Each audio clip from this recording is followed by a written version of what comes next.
estava falando da literatura, de que agora Sim. a gente começou a trabalhar, né, e aí a gente começa a experimentar essa literatura ao vivo e a Na cores, prática, é verdade. prática. E Exatamente.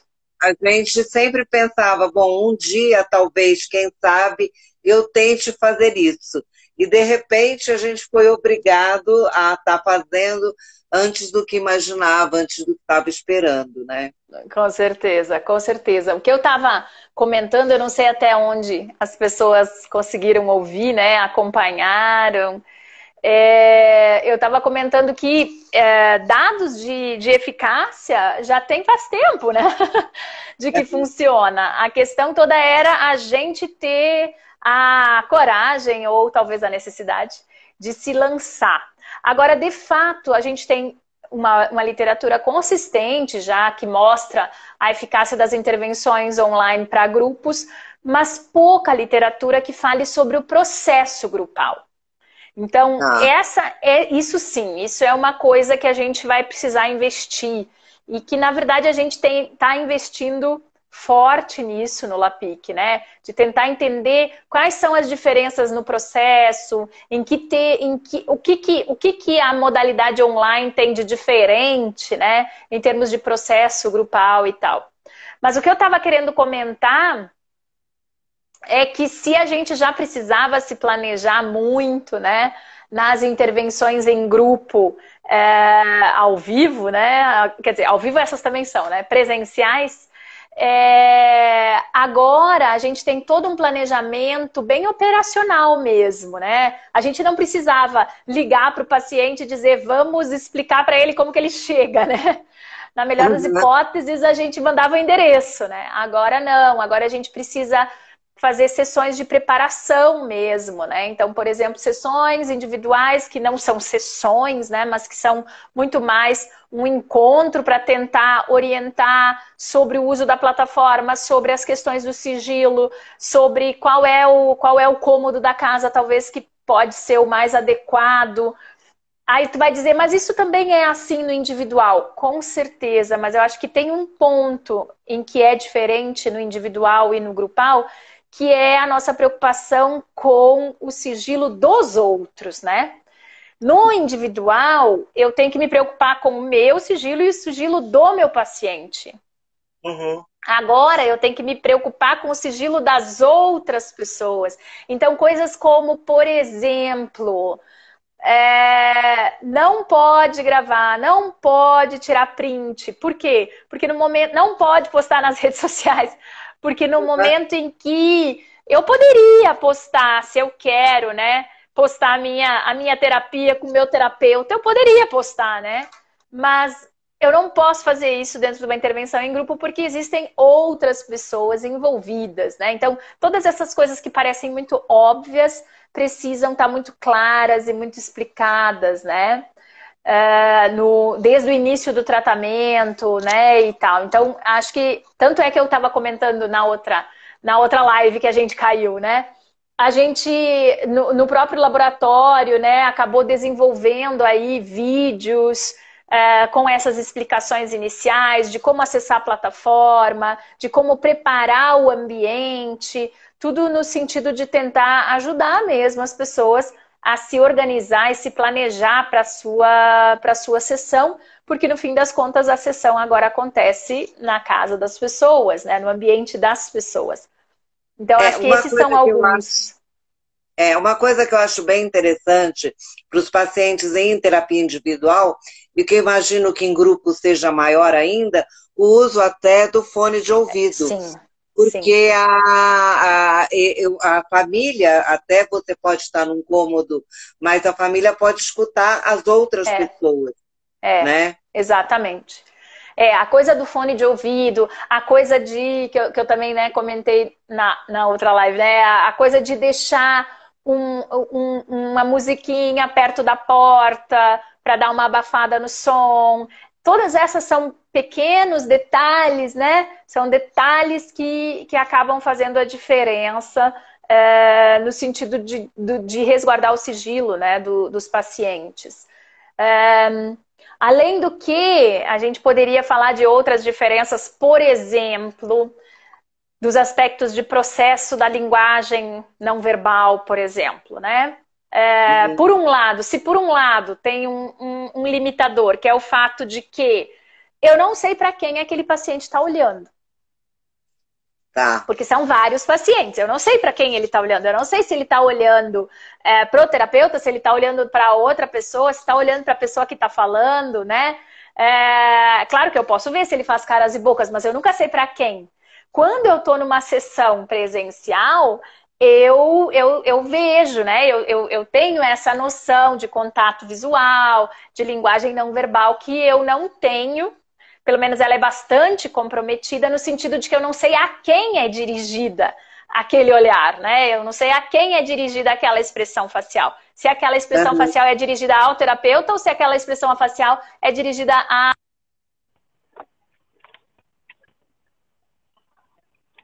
Então, eu não tô te ouvindo, teu som. Ficou... Agora, tá voltou. Começou a tocar um... Tu tá me Tá. ouvindo? Tô te ouvindo agora. Nossa, hoje é dia da gente descobrir todas as possibilidades da tecnologia. As possibilidades negativas, né, da tecnologia. Pois é. Ou então a gente pode olhar pela perspectiva das possibilidades criativas. Exatamente, né?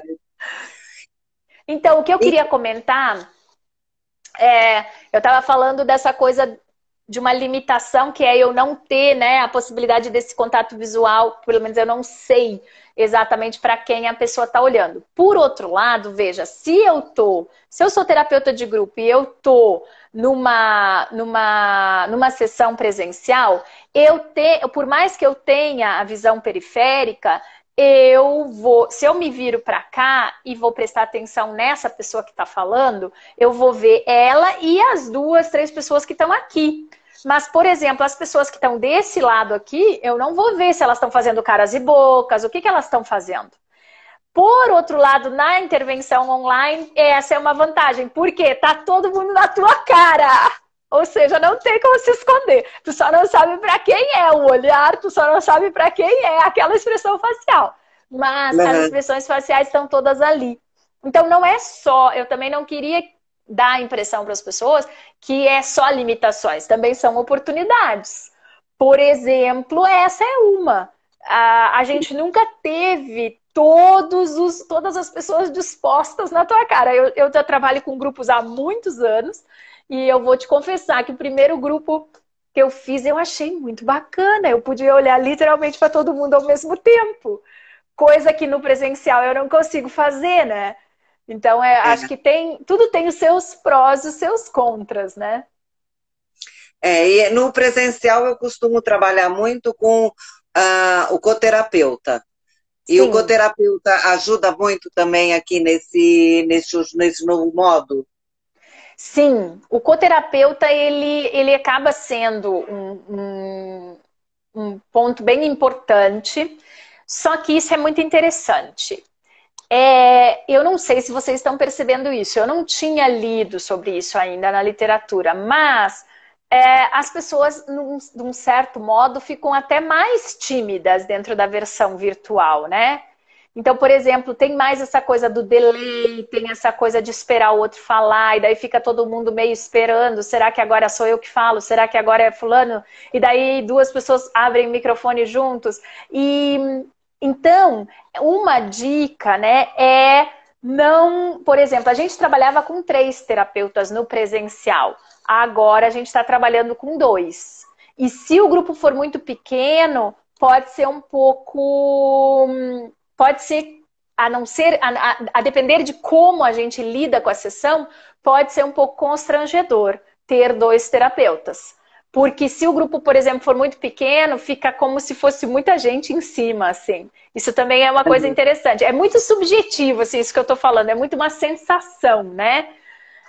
Claro que quando tu explica o papel, quando tu lida, né, com todas essas adaptações, depois vai acostumando, mas isso é bastante interessante também. Por exemplo, a outra coisa que também, a gente está trabalhando com menos pacientes, Tá. que é uma outra característica.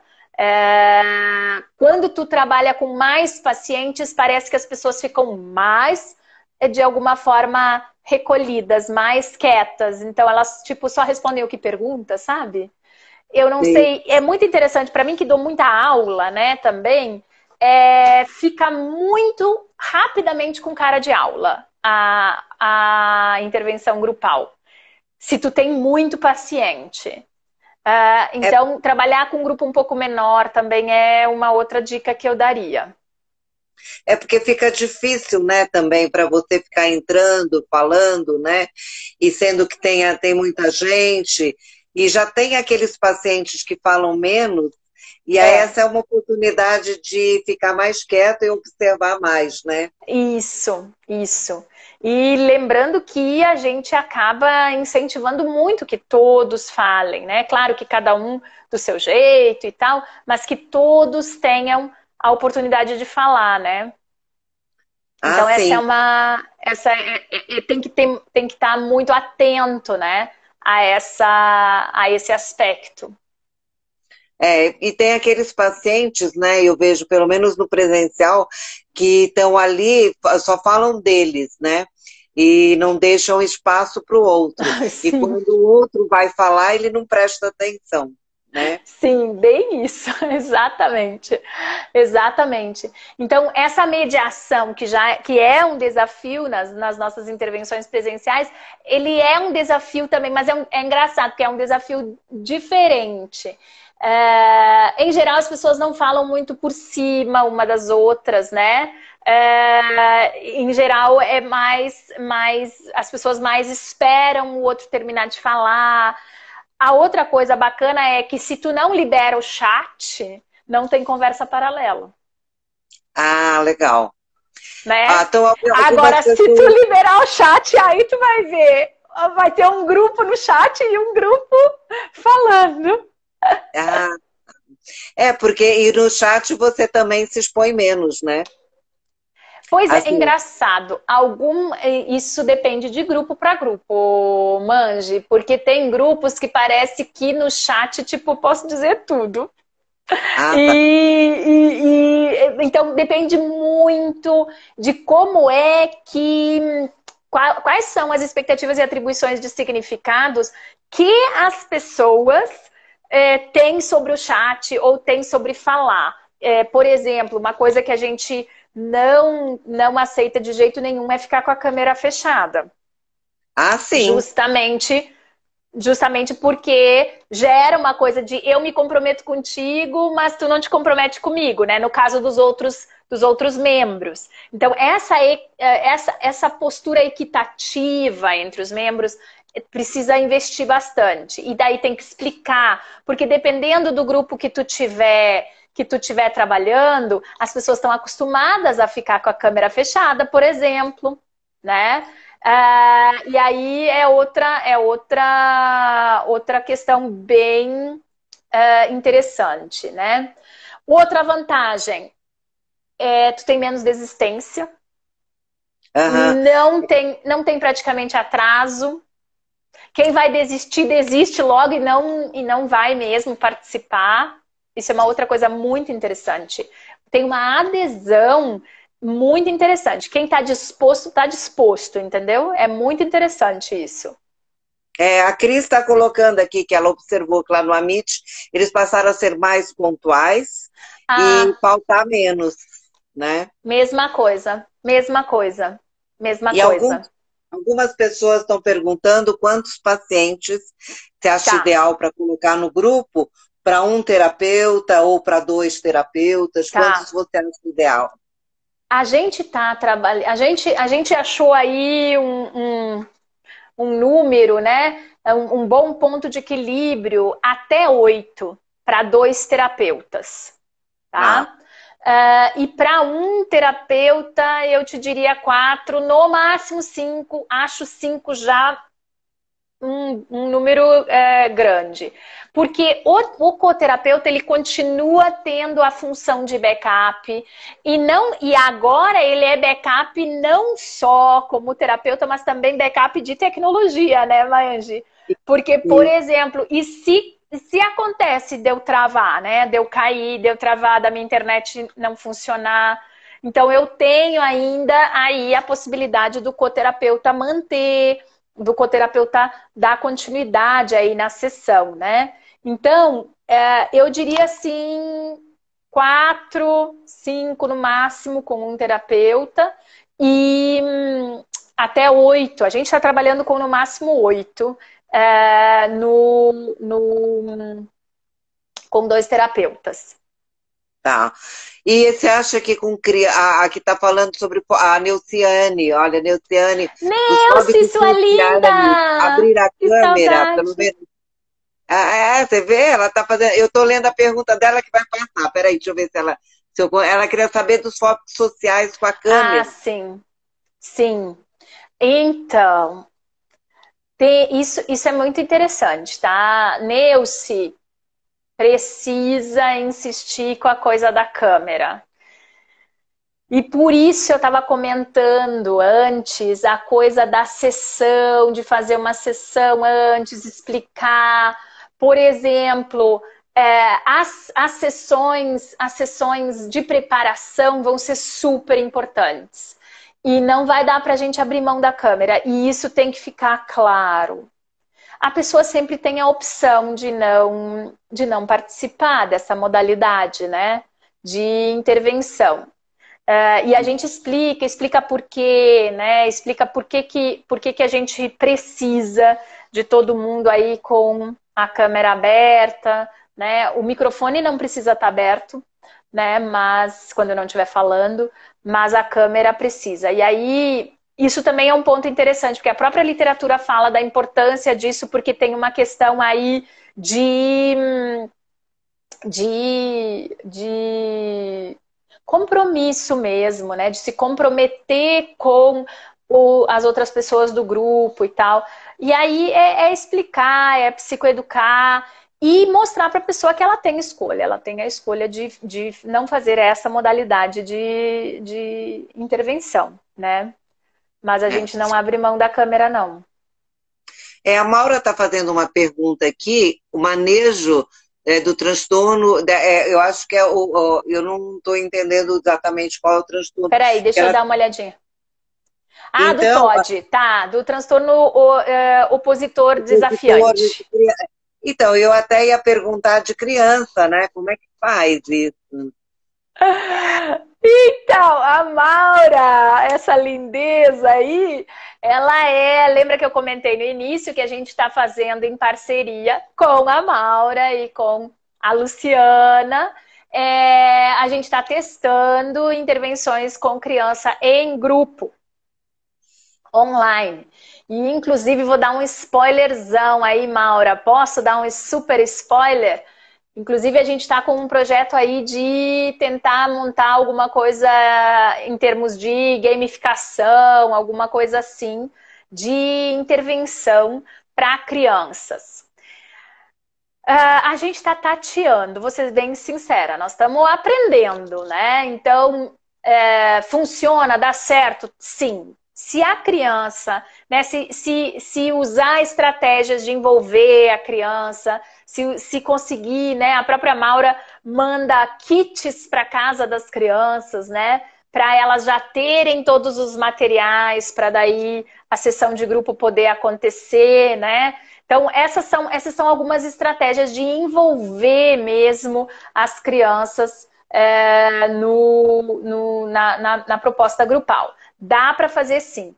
A gente não está fazendo no LAPIC nesse momento por uma questão mesmo de que os nossos atendimentos são feitos por estagiários e a orientação do Conselho Federal de Psicologia é que os estágios não sejam feitos online com crianças e adolescentes, né? Então, no laboratório a gente não está tendo, só quando o atendimento é feito por profissionais já graduados. Então a gente está aí, por isso que a gente está trabalhando com parcerias como essa, com a Maura, com a Lu, né? Eu mesma fiz vários grupos de adolescentes nos primeiros meses da pandemia, né? Foi bem legal, foi bem interessante. Então, esses são desafios. O que a gente, então, pode dar de dicas aí com crianças, né? Essa estratégia de kits, por exemplo, para mandar para casa das crianças é bacana. Funciona também no atendimento individual, não só no grupal.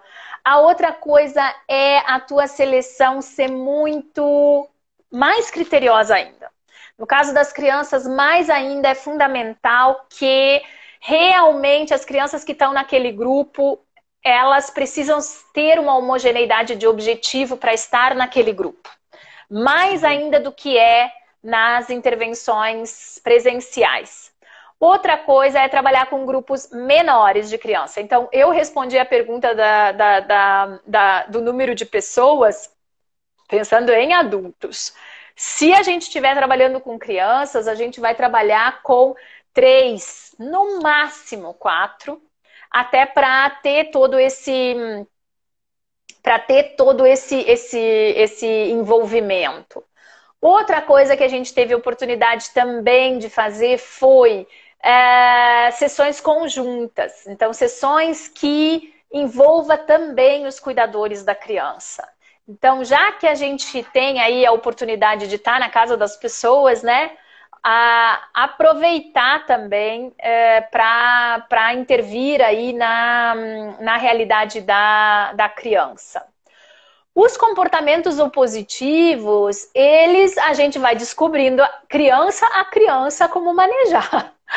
Porque não vai funcionar para todo mundo. Então, por exemplo, muito a coisa das estratégias de preparação para mudança, por exemplo. Então, o quanto essa criança quer se envolver nesse atendimento, o quanto ela acha importante esse atendimento, relembrar o nosso contrato, relembrar o que a gente tinha combinado, combinar também, se necessário for time out, se necessário for, quais vão ser as consequências se a gente não conseguir fazer aquela sessão ir para frente.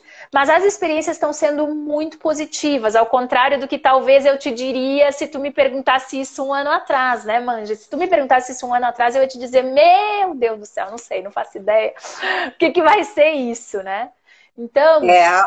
A Maura está falando aqui, né, que é muito renovador para a criança a Maura é fantástica. Para as famílias, né?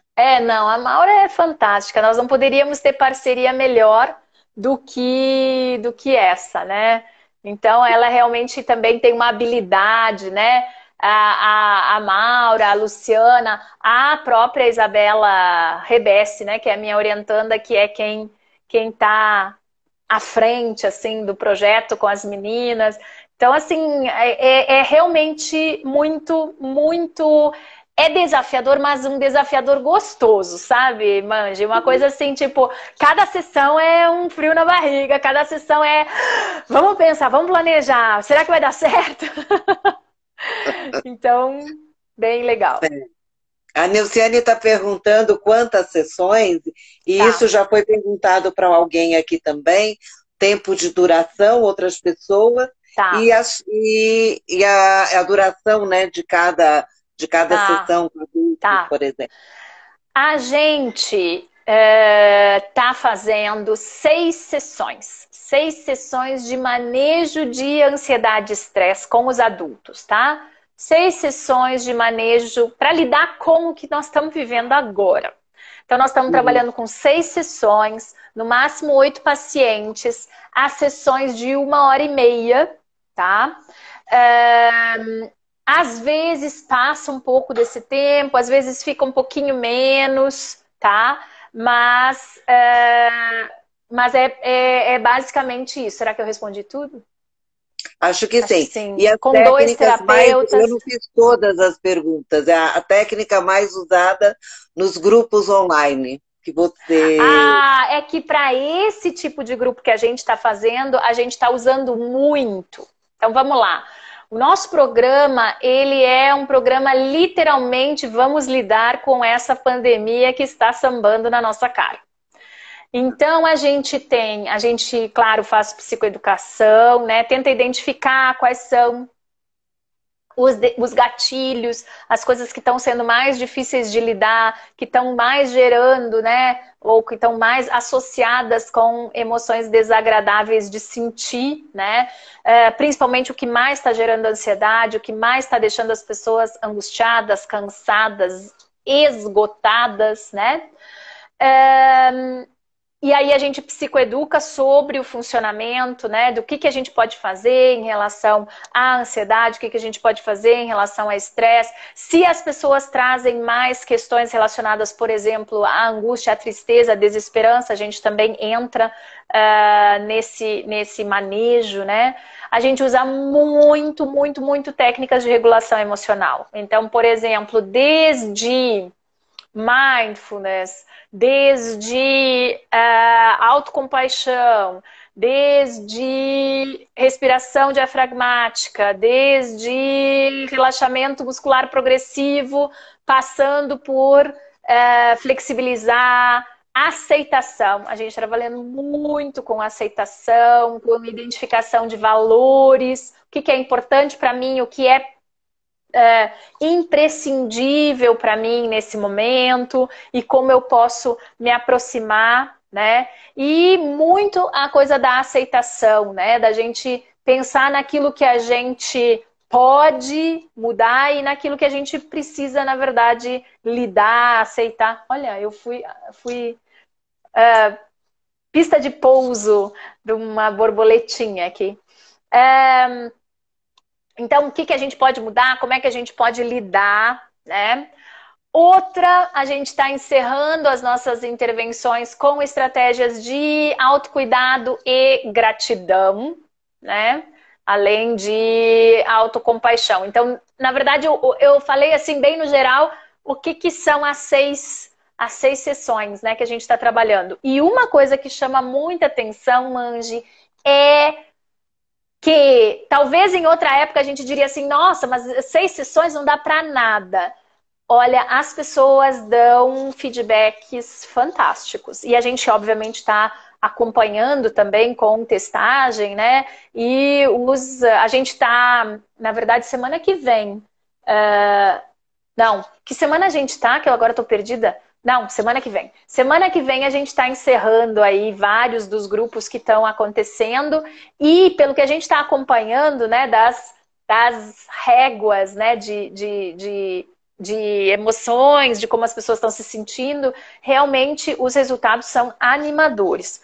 Mas a gente montou uma intervenção toda baseada na lógica da low intensity, né? Ou seja, são intervenções de baixa intensidade, não é terapia. A gente não está fazendo terapia para TAS, terapia para TAG, né? A gente está trabalhando com intervenções de baixa intensidade, tentando atender o máximo de pessoas para ajudar elas a lidarem com esse momento que a gente está passando, né? A Renata fez uma pergunta da questão da gestão do tempo, né? Que a gente tem visto que as pessoas se perderam muito com essa questão de trabalhar em casa, virou uma confusão, né? Então, de precisar da rotina e das coisas assim. Se isso também entra nesse seu pacote. Entra principalmente nos grupos de professores, porque a gente tem grupos de professores, grupos voltados para estudante universitário, né? Grupo mais para a população em geral. Então, acaba que a gente foi também selecionando as pessoas mais para o que elas mais tinham demanda naquele momento, né? Acaba tendo grupos em que isso é um tema mais relevante. A gente também está, paralelamente, com uma intervenção assíncrona para universitários. E aí, acaba também se preparando muito material que as pessoas podem consultar fora da sessão. Mas quando essas coisas aparecem na sessão, elas também acabam sendo trabalhadas, né? Mas elas não acabam sendo foco principal. É isso que eu estou querendo ressaltar também, né? A Mary está fazendo uma pergunta que eu acho que entra aqui, né? Que é a questão da administração do luto. Porque aqui, por exemplo, é muito difícil, né, gente? Muitas pessoas têm perdido parentes e tudo mais por Covid, ou mesmo que não seja por Covid, você não pode ter todo aquele ritual, né? Então, eu imagino que entre também assim, se for uma necessidade. Aparece, né? Aparece. A gente, como a gente maneja a regulação emocional para emoções desagradáveis, então pode ser luto, pode ser tristeza, pode ser angústia, pode ser desesperança, né? Vai depender muito do que vem em cada grupo. Já tivemos vários grupos com esta demanda. Uma das coisas também que é muito importante, né, da gente falar, né, Mangi, é que já no presencial a gente fazia isso e agora no online isso se torna tão ou mais importante, que é a abertura também dos terapeutas de grupo para dar suporte num horário que não é o do grupo. Por exemplo, para situações associadas, por exemplo, a luto.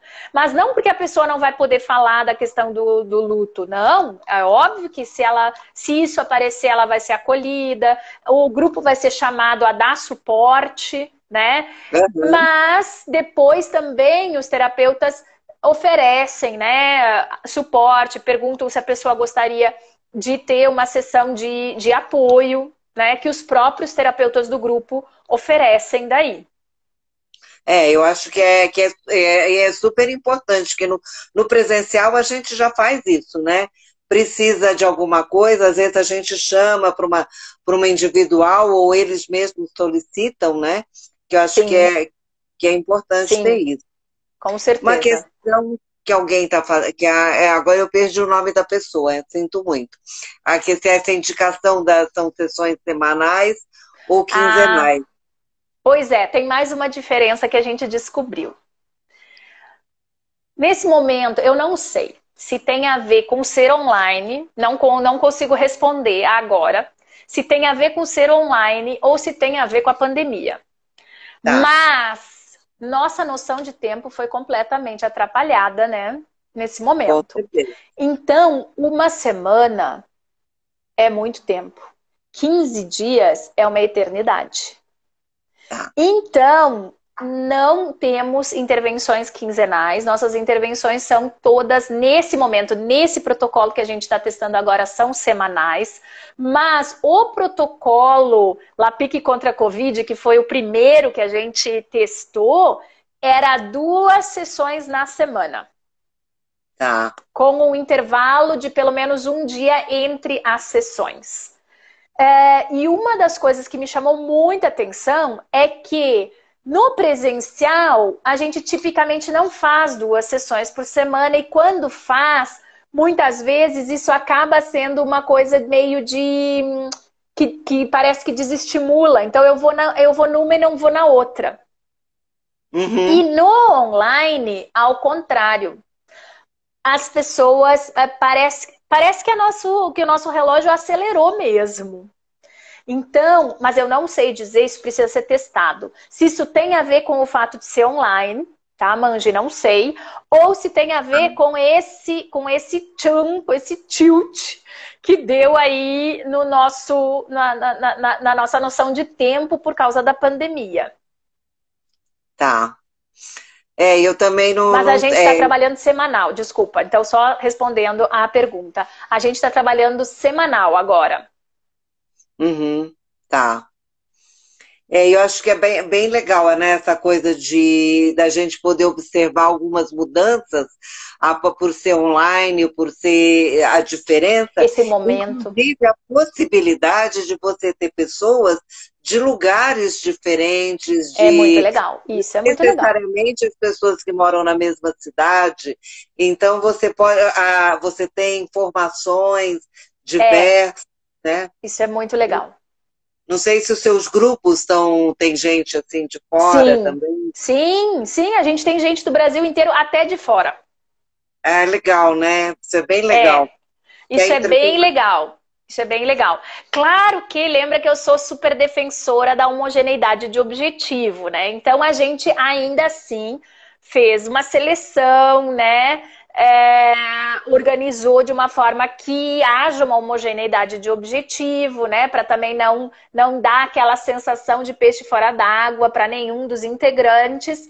Mas Aham. essa diversidade, essa heterogeneidade e essa possibilidade de estar em tantos lugares ao mesmo tempo é um presente, é realmente maravilhoso. Então, a gente tem, por exemplo, pacientes de várias, né? Já tivemos, pelo menos, agora a gente não tem de todas as regiões do Brasil, mas já tivemos e temos pacientes de todas as regiões do Brasil, inclusive de fora.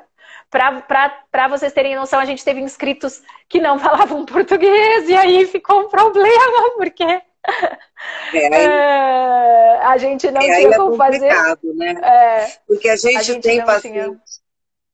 Porque a gente tem pacientes que saíram de São Paulo, por exemplo, nós aqui em São Paulo. Eu mesma não estou em São Paulo, eu estou em Campos do Jordão. Então, as pessoas estão cada vez em lugares, né, fazendo Uhum. mudanças, trabalhando em lugares que sejam um pouco mais agradáveis, né? Então, isso acaba levando para. Mas não uma pessoa que fale outra língua, que aí não tem como, né? Não, aí fica complicado. Aí fica complicado. Mas essa é uma outra coisa que eu queria frisar, assim, né? A gente pode olhar pelo lado do desafio ou a gente pode olhar pelo lado das oportunidades, né?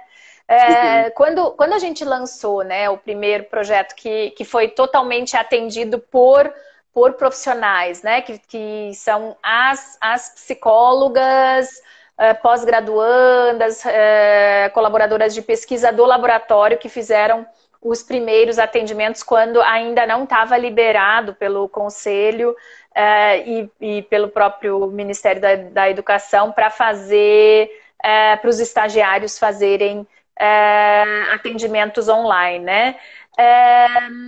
A gente, assim, todas, né, quando a gente se reunia para as discussões, né, todas comentavam assim, nossa, que legal, essa pessoa nunca teria acesso a esse tipo de atendimento, esse tipo de intervenção, se não fosse uma intervenção online, né? Então, a gente também pode olhar por esse lado. Mas só deixando claro que isso não significa que a gente saiu pelo mundo fazendo grupo, né? Tipo, uma coisa assim muito louca, juntando os injuntáveis, porque a gente tem, né, todo um processo de triagem, de organização, e para que esses grupos possam acontecer, né? Inclusive, a Para Nilce essa. contando aqui se tem se você está usando algum inventário, algum Sim, sim. alguma coisa para medir isso, né? Sim, sim. A gente utilizou, a gente construiu um questionário sociodemográfico com aquelas perguntas básicas, até voltadas para a questão de gravidade, para a questão de histórico, né? Para levantar dados, além da DAS, né? Da DAS 21 também, para a gente poder pelo menos ter uma ideia mais da gravidade da sintomatologia de estresse, ansiedade e depressão. E aí, no nosso questionário, a gente usou muito também as estratégias da organização típica dos grupos, né? Por exemplo, a gente não vai misturar diferentes tipos de transtornos. Nesse momento, a gente não está atendendo pacientes que tenham demandas graves, então tudo isso está sendo encaminhado. A gente fechou uma parceria com a rede Acesso Psi, que é para quem a gente encaminhou, ou então a gente encaminhou para o próprio sistema de saúde, né? Porque a gente está fazendo low intensity, né, Manje? A gente não pode oferecer low intensity para alguém que está precisando de high intensity, né? Exato.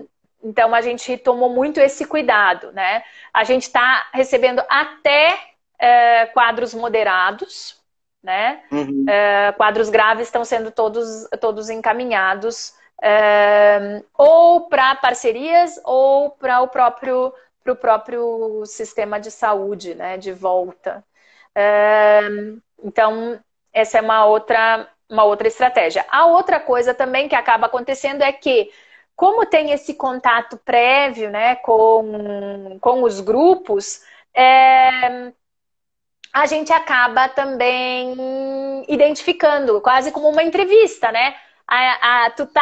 Tu tá conversando com a pessoa para explicar para ela como usar a tecnologia, como organizar, e tu já tá também, né, conhecendo um pouco, tu já tá, de uma certa forma, já tá também percebendo. E aí, os casos que a gente viu como não elegíveis, por exemplo, né, ideação suicida, comportamentos autolesivos, todos esses a gente